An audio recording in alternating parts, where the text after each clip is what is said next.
Diana's childhood friend was dying. When I heard the news, I was laying on the operating table. Diana dropped the scalpel and said to her colleague, "Please take over my husband's surgery." Then she turned and left. Watching Diana's back, I couldn't hold back my tears. The next moment, a cold scalpel touched my skin. Her colleague said calmly, "Why are you crying? With me here, you won't die." Diana silently put down the scalpel, threw her gloves into the trash can. "I can't do the surgery.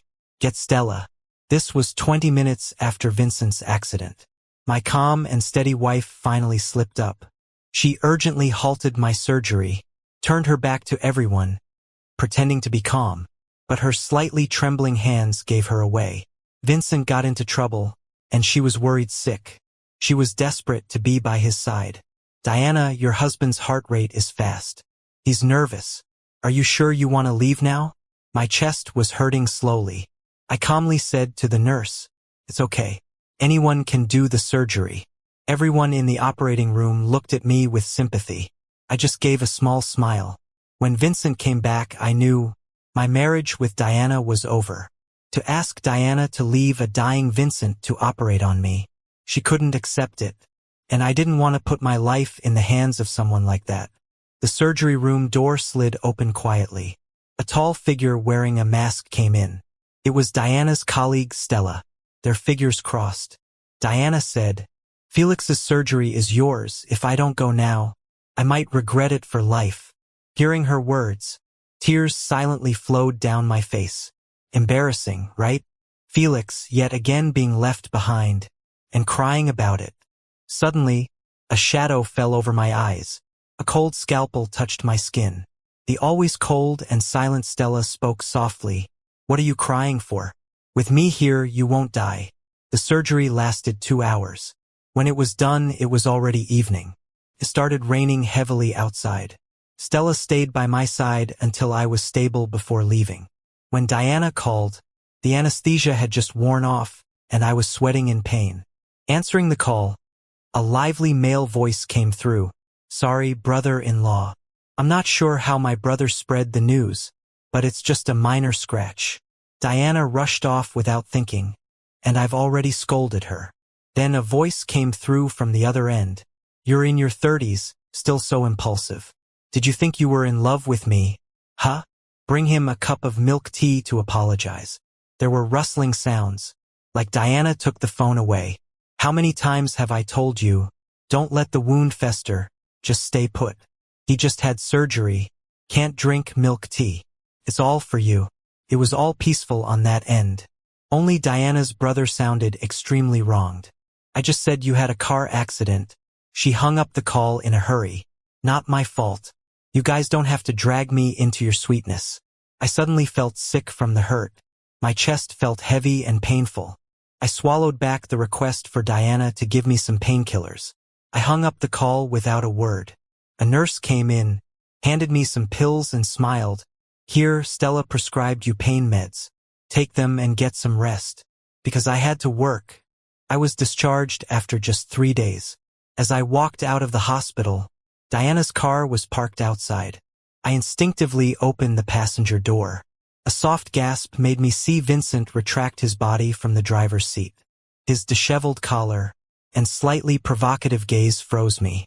"Sorry, brother-in-law, I didn't mean it." He looked like he was about to cry with urgency. Diana unwound her hair from her watch and scolded him lightly.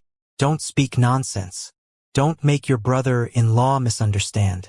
Then Diana explained to me, "His hair got caught on my watch while picking something up." I knew Diana wasn't lying. She was always straightforward. Before we got married, Diana had told me clearly, "I've had a previous relationship, but after marriage, I'll stay loyal to you." But sometimes, that line can blur, becoming a breeding ground for ambiguity. Like now, I suppressed the bitterness in my heart. "Diana, let's talk. I don't want anyone else present." Maybe my mood made Vincent uneasy. He bit his lip. "Diana, I'm gonna get a cab home. Brother-in-law looks like he's upset." Diana remained calm and poised. "You have perfectly good legs, walk." Vincent's face turned pale, forcing a smile. "I'll try." But he didn't get up right away. Instead, he sat there waiting. Even Diana turned to look at me, her eyes calm and deep as always. Still, I somehow knew Diana wanted me to say something, preferably something sensible. But I didn't want to endure this injustice. I stepped back from the door, telling Vincent, "Get out, there are plenty of cabs by the corner." Vincent stiffened, his eyes turning red as he walked away. I sat where he sat before, the atmosphere stifled. For a while, Diana finally spoke gently. "No need to take it out on him for me leaving. You know, it was just a typical consultation call. Any case like this, I would have left." I didn't have the energy to argue about what was in her heart at that moment. I was just feeling really tired. "Diana, let's get a divorce." Diana slammed on the brakes. Things in the car were sent tumbling. She frowned slightly. "Felix, what's the point? Is it all because of Vincent?" I endured the blunt ache of my incision and said, "Yeah, it's because of Vincent." Outside, a sudden cry of pain burst forth, along with car horns blaring. Vincent had fallen at the street corner. In plain sight, I looked at the crowd outside through the car window, laughing bitterly. "Your Vincent fell. Aren't you going to check on him?" Diana, exuding coldness, restarted the car. "You're asking for a divorce. Why should I care about an outsider?" On the way home, the atmosphere dropped to freezing. When we got home, Kimmy purred and rubbed up against us. It was the cat Diana gave me. The year we got married. Kimmy likes to sleep between me and her. Diana stares at Kimmy for a while, then bends over and picks her up with a helpless tone. "Kimmy, Dad and Mom had a fight. Can you make Dad forgive Mom? How about it?" Kimmy, understanding us all too well, lets out a meow and looks at me. This is Diana's way of calming me down after every argument. She knows I melt when I see Kimmy, but this time, I press my lips together and say nothing. Diana takes the initiative and bows her head. "Did you take the painkillers Stella prescribed for you on time?" "You had her prescribe them?" I ask, eyebrows raised a bit. "What did you think? That I didn't want you anymore?" Diana moves in to kiss me, holding my face with her long fingers. Her cool fingers send a little shiver through me. "Felix, I'm not stupid enough to ruin our marriage." She whispers softly in my ear, getting lost in thought before saying gently, "Let's not get divorced, okay?" No, it's not okay. Not even a bit. If Vincent had returned 3 years ago, I wouldn't have minded. After all, Diana and I met through a setup. Bookish family meets medical family, we were a good match, but our feelings were thin. I'm a university teacher. Diana is busy with work.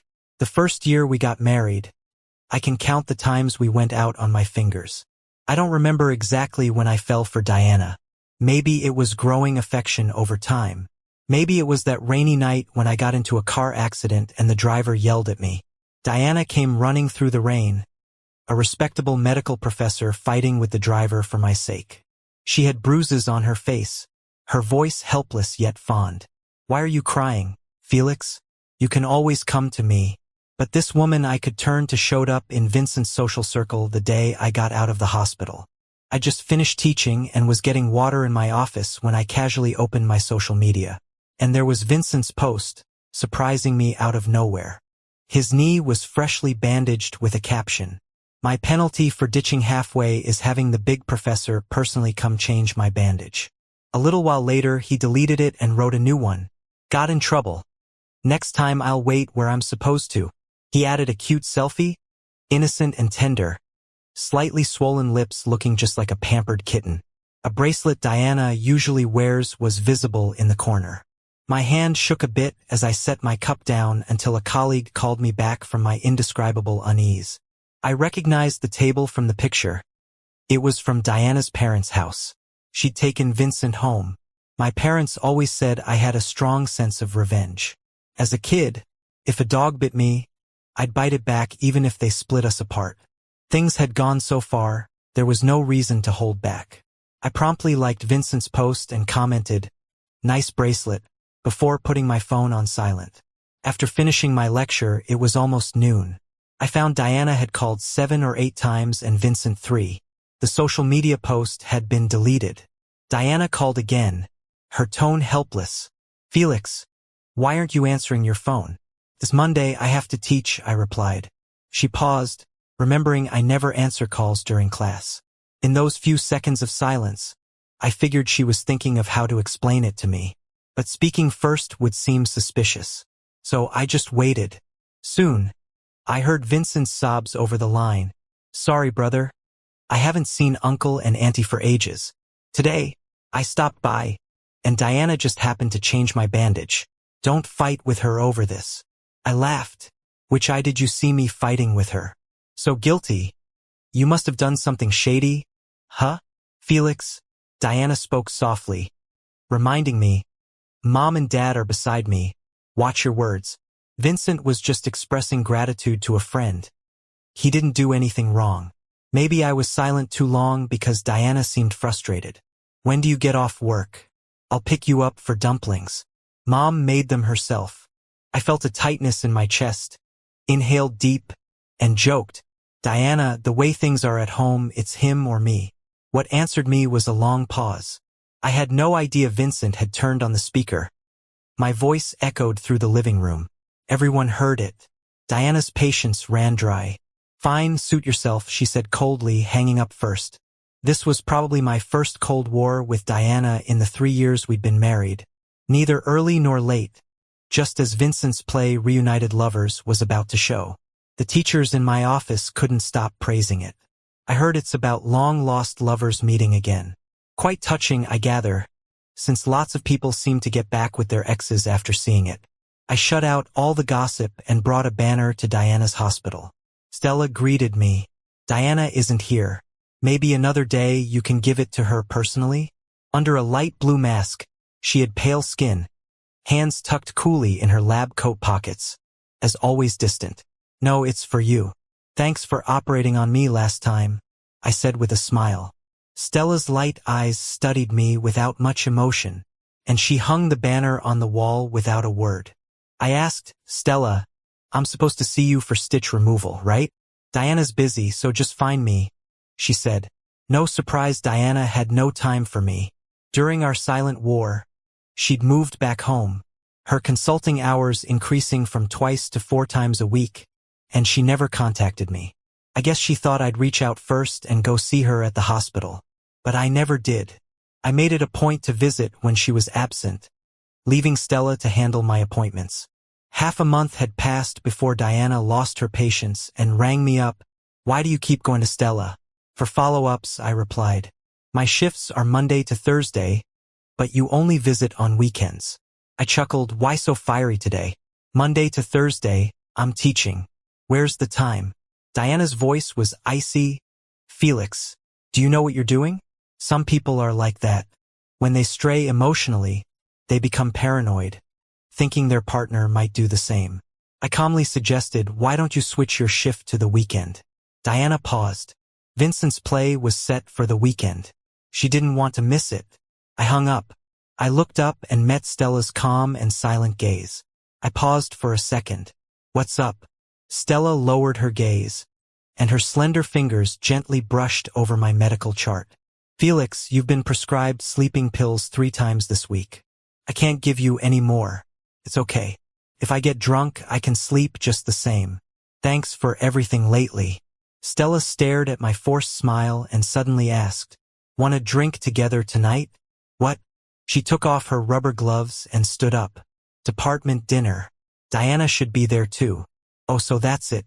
As a doctor's spouse, showing up at their dinner is totally normal. So I said yes and happily went along. Ironically, Diana was usually there, but tonight she wasn't. Seeing me all alone, her colleagues gave me sympathetic looks and took special care of me during dinner. I wasn't sure if it was intentional or not. The alcohol Stella placed beside me was mellow and smooth, not harsh at all. Before I knew it, I was a bit dizzy. Towards the end, the work group chat of these colleagues suddenly pinged. Stella's phone lit up beside me, so I saw the message. It was a photo of Diana with her back to the camera, standing in the kitchen cooking. The image was retracted less than 30 seconds after being sent. Diana explained in the group, Sorry, my husband was goofing around. Suddenly, All eyes at the table turned to me. The atmosphere was dead silent. I realized Diana was having an affair.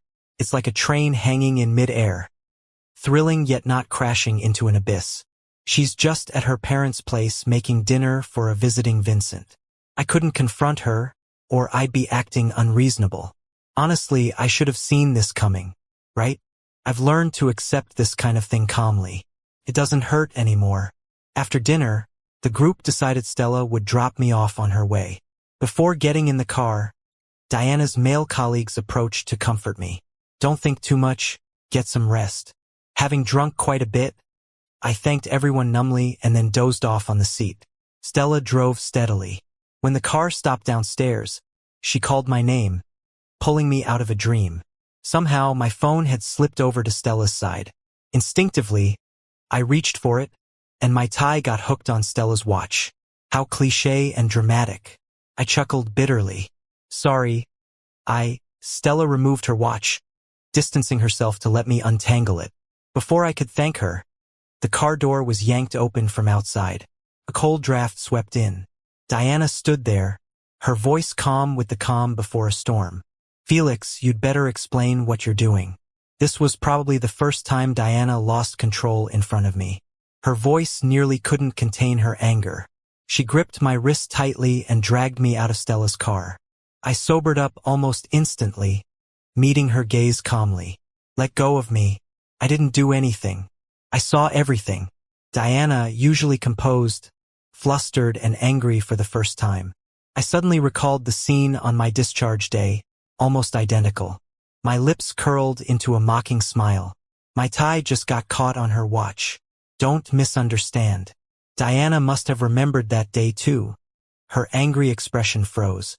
Diana's instinctual reaction disgusted me because I knew if she were truly innocent. After I said this, she'd argue back, claim she and Vincent were clean, accuse me of overreacting.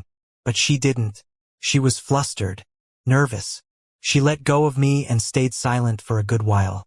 So, when Vincent appeared at her side, she honestly considered reconnecting gloriously with him. Even thought about neglecting her wifely duties, being kissed by Vincent in the chair. It was my presence that reminded her of her crappy sense of marital duty. I turned back to Stella calmly and thanked her. I have some things to discuss with Diana. Drive safe on your way back. Stella nodded and left. The surroundings were eerily quiet. I ignored Diana and turned to walk towards the hallway entrance. Felix, let's talk. Diana tried to grab me, but I suddenly turned and slapped her hard across the face. The sharp slap echoed through the corridor. Anger and frustration that had been suppressed flooded out. I recalled her silhouette walking away from the operating table. The fear and helplessness of being left behind by my wife. Trembling with rage, I spoke coldly. Diana, don't touch me. I find you dirty. I didn't know how Diana explained to the family. In any case, she initiated an end to the silent treatment and moved back in. She bought a ton of toys for Kimmy and would playfully wave them in front of me. The same old trick. Felix, wanna hug Kimmy? Please? I took Kimmy, half-heartedly gave a few pats. Just when she thought I forgave her, the doorbell rang. My parents showed up at the door. Felix, we heard you two are going on a trip. Take Kimmy back for now. We'll pick him up when we're back. Not sure when exactly. Sensing the tension between us, my parents silently took Kimmy and left. After closing the door, I saw Diana's pale face and tossed the toy she just gave me to the floor. Think about the divorce. Kimmy stays with me. The rest can be handled by the lawyer. It was only then Diana realized I was serious. Her gentle demeanor vanished. She stiffly said, I don't agree. Felix, Vincent, and I are innocent. If you can't stand him, I'll cut ties. Whatever makes you happy, I'll go along. Why am I the unreasonable one again? I pulled out a chair and sat down. Speaking lightly, Diana, who's to care about your affections? I want a divorce. Can't it be because I've had enough with you? Diana's words got stuck in her throat. She demanded to know if it was because of Stella. I took a sip of water. Diana, don't make a scene. Stella and I are innocent. If you can't stand her, I'll cut ties. As long as you'll cheerfully divorce me, I'll go along. Not even a minute had passed. The words she once said came right back at her. For the first time, I saw a crazed look on Diana's face. But I wasn't interested in arguing anymore. How you and Vincent are, that's how Stella and I are. Clear as day. Honest as the sun. When you're ready, we can talk. That sarcastic remark brought our relationship down to an all-time low. Diana refused to get a divorce and we were at a stalemate. But soon enough, she got a taste of her own medicine. When I took fruit to Stella or spoke up for her while Diana was around, or maybe when I was texting Stella during dinner about my scar, Diana finally lost it. She slammed down her chopsticks in front of me. Felix, what do you want from me? I've stopped seeing Vincent. Can't we move on already? Her phone showed messages from Vincent, begging her to respond. Diana, are you ignoring me to punish me for asking for a breakup? I'm so sorry. Okay? Can we go back to being friends? I promise I won't disturb you again. I put my own phone on the table. Vincent's just out of line with you. Ignoring him is right. Why should I ditch my doctor because you turned him down? My chats with Stella are nothing unusual. Saturday checkup. Does it still hurt? Much better. Ready to remove the stitches. Okay. Diana couldn't find anything wrong.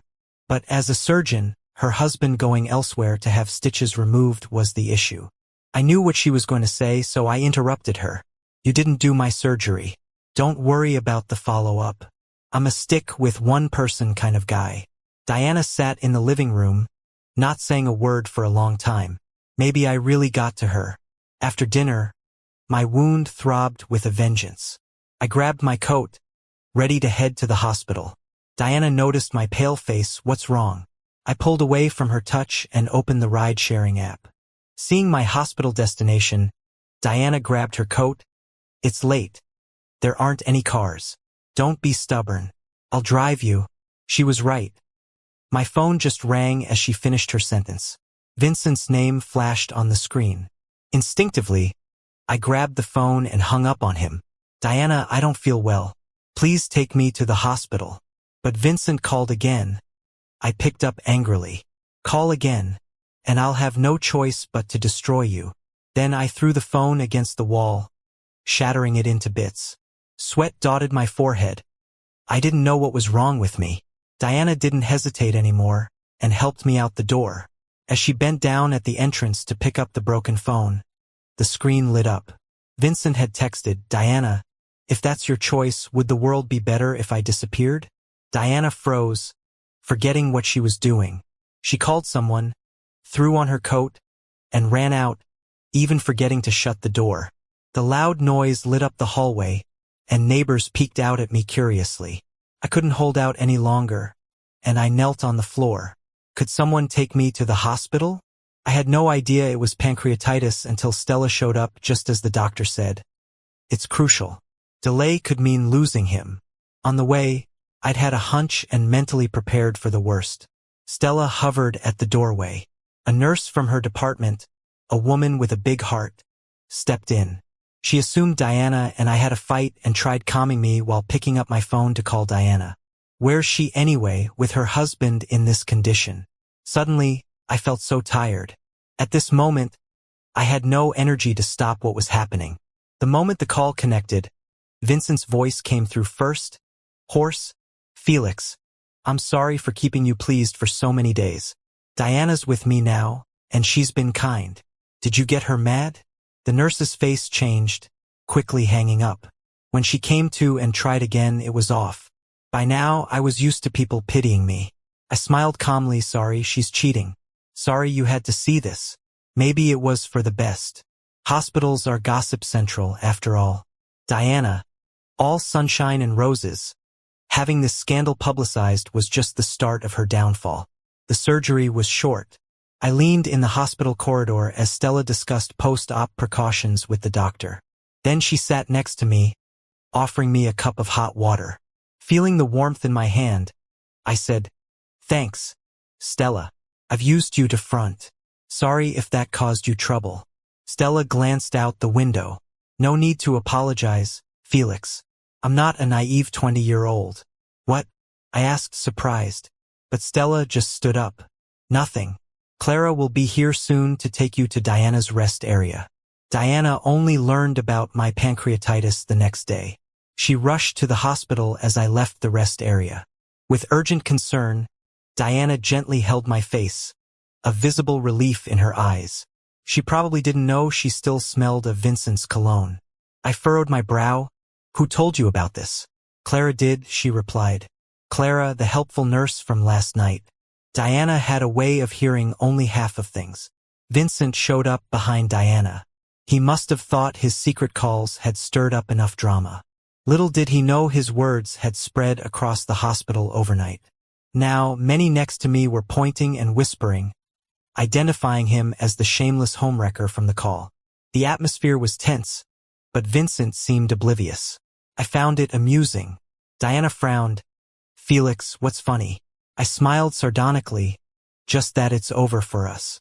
Diana's face went stiff. In a cold voice, she scolded Felix. How dare you make decisions without my consent? I'm your wife. The room fell into an awkward silence. My voice was dripping with sarcasm. You remember you're my wife?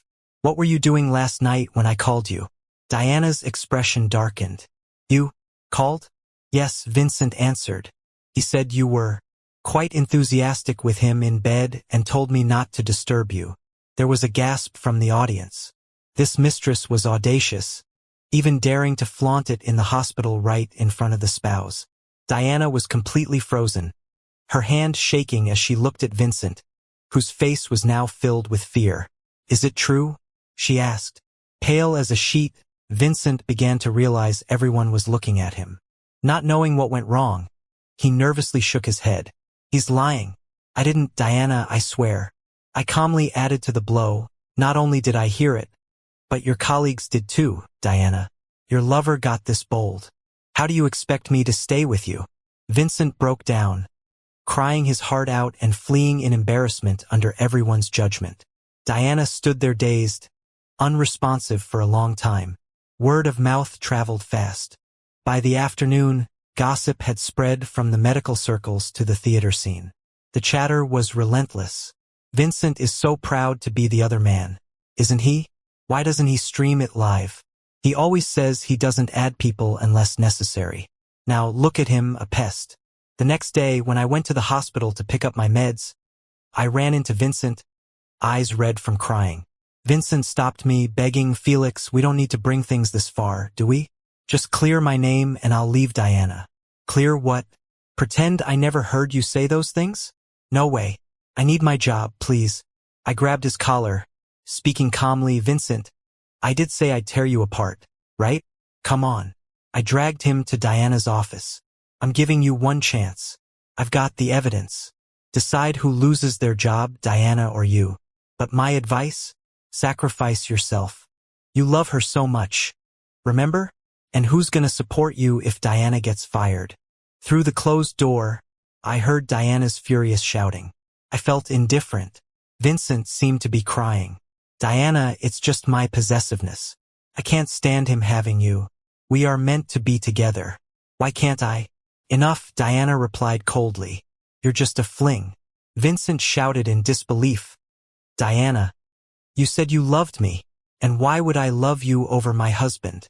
Am I crazy? The bite in Diana's words was clear. Then divorce him.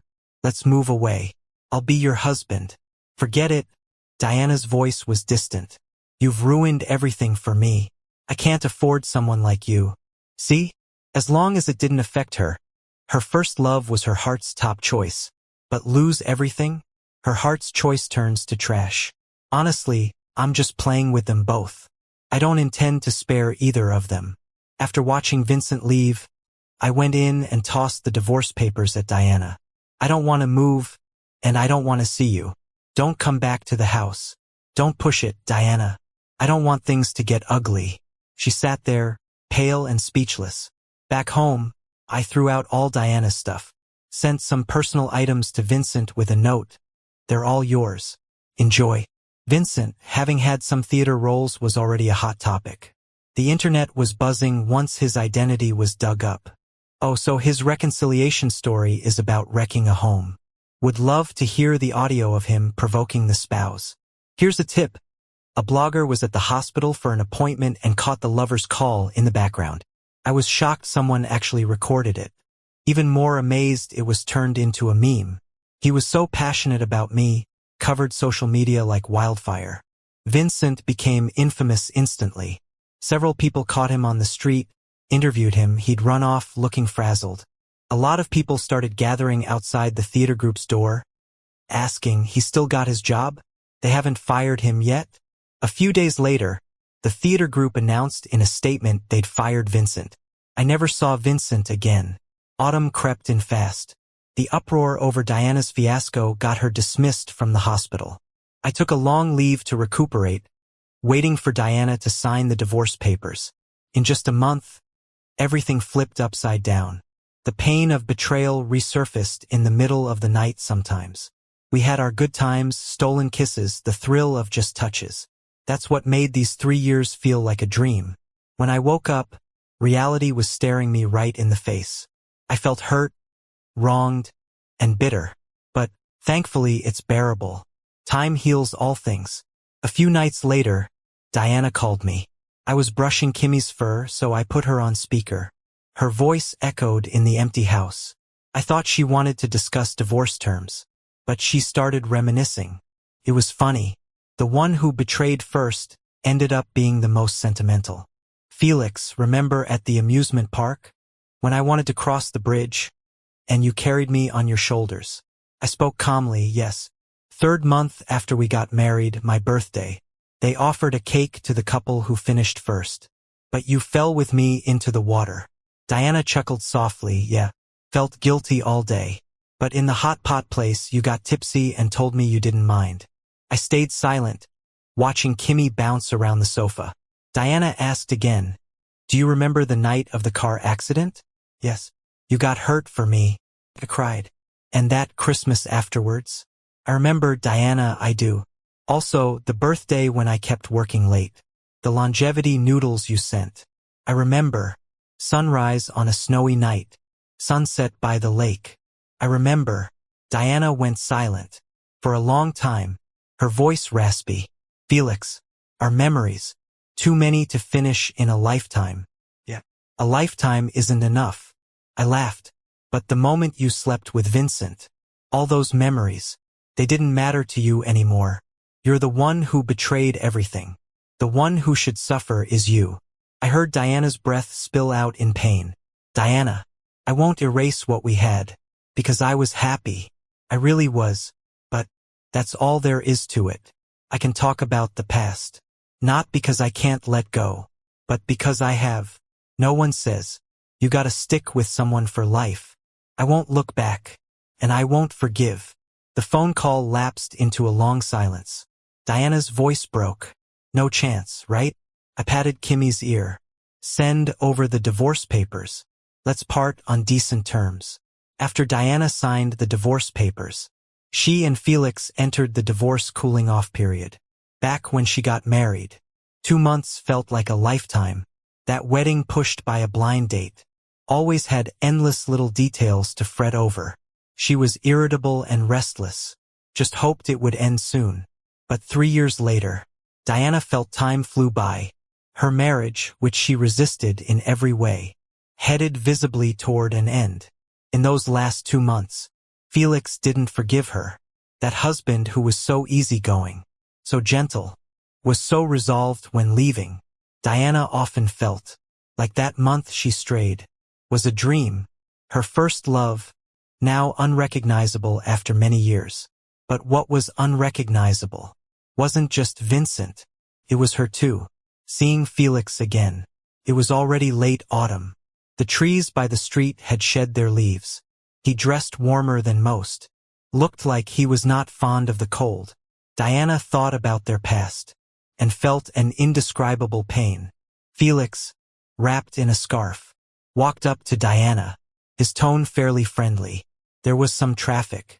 Diana looked up, towards where he came from. It was empty. Her anxious heart found a bit of peace, but mostly bitterness. I'm in a hurry. Let's just get this over with. Felix walked toward the city office. Diana had a moment. She suddenly wanted to grab Felix, hold him tight, tell him she regretted it. Wanted to say, Vincent was just a youthful obsession. The one she loved was Felix, but in just a moment, the thought vanished into nothing. Felix mentioned, if the divorce doesn't go smoothly, he won't hold back anymore. Her parents were old. She faced losing her job in middle age and having to move far away for work. Once she starts new work, the chance of returning was slim. Her parents lost face over this. Their prolonged illness showed no sign of recovery. She didn't want to leave without keeping some dignity. That day, not many were at the divorce office. The process went by like it had been fast-forwarded. In the blink of an eye, everything was done. Holding the divorce papers, Diana felt like they weighed a ton, crushing her, leaving her breathless. Standing in front of her was Felix. The autumn sun slid past the eaves, drawing a clear line between him and her. Diana stood in shadow, asked Felix, "What's your plan now?" Felix spoke coolly, "No plans. Just work as usual. Live life as usual." Watching Felix's hair tousled by the wind, she instinctively lifted her hand to brush it. Felix got a message, turned to look toward the street. Her hand and his hair missed each other. A black car stood by the corner. She didn't know when it parked. Felix rushed off, not even turning back to say goodbye. Diana stared at the hands on the wheel, watched for a long time. Her mind scrambled, her mind a mess, yet she dared not approach, fearful that the one behind the wheel might be Stella or another woman. So she just stood there, focusing on those hands. The autumn wind blew, tears blurring her eyes. The car pulled away. Diana didn't get a clear look. Diana left her hometown, gone for 3 years. On New Year's Eve, she sat in a cold office. Outside, the cold wind couldn't overcome the warmth and joy of fireworks and family reunions. That year, again, she didn't make it back. Her parents already rather displeased with her. Family and friends nearly all cut ties because of that incident. Diana seemed truly alone. So, on New Year's Eve that year, the dumplings Felix brought in the snow became an unreachable dream for the rest of her life. Just after midnight, New Year's messages flooded in. A message popped up. "Did you hear Felix got married?" Diana stared at it, sitting frozen for a long while. She stayed silent for a bit, but couldn't bring herself to ask who the bride was. She switched to Felix's chat instead. The last record was from 3 years ago, when Felix asked her to meet for the divorce. Diana hesitated, typed "Congratulations on your wedding." The fireworks cracked the silence, echoing in her chest. She took a deep breath, pressed send. The red exclamation point appeared. The fireworks just stopped. The world went quiet, just like her heart, faded to emptiness.